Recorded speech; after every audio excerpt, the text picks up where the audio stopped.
বাবারে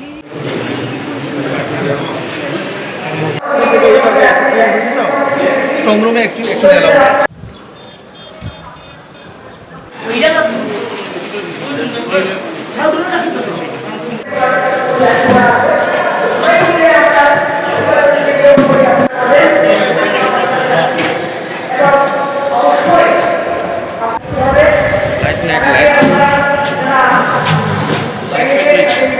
আপনি এদিক দিয়ে যান, এদিক দিয়ে যান।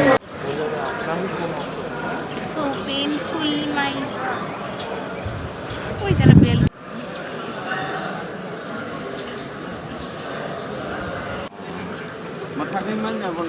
প্রবীর দেব বর্মা।